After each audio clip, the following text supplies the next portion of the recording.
Friends, మీకు ఈ video నచ్చితే లైక్ చేయండి, సబ్స్క్రైబ్ చేయండి. స్వప్నకి పాప పుట్టడంతో రాజు కావ్య వాళ్ళు పాపని అలాగే స్వప్నని ఇంటికి తీసుకొని వస్తూ ఉంటారు.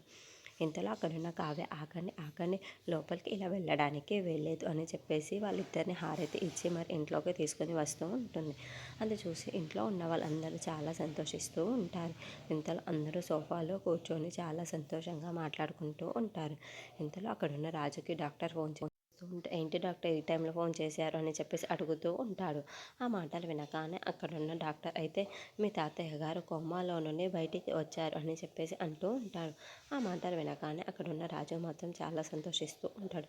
ఏంటి రాజు అంత సంతోషంగా ఉన్నావు అని చెప్పేసి అపర్ణ అడుగుతూ ఉంటుంది.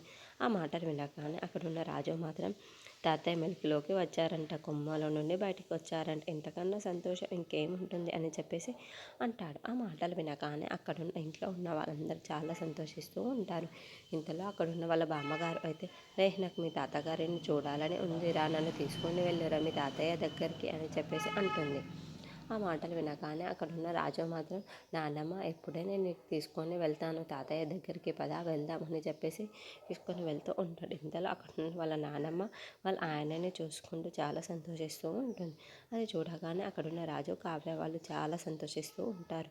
ఇంతలో వాళ్ళ తాతయ్య మెలకులోకి వస్తూ ఉంటాడు. అది చూడగానే అక్కడున్న రాజు చాలా సంతోషంగా తాతయ్య అని పిలుస్తూ ఉంటాడు. ఆ మాటలు వినగానే అక్కడున్న వాళ్ళ తాతయ్య రాజు కావ్యలను చూసి తన భార్యని కూడా చాలా సంతోషంగా చూస్తూ ఉండిపోతాడు.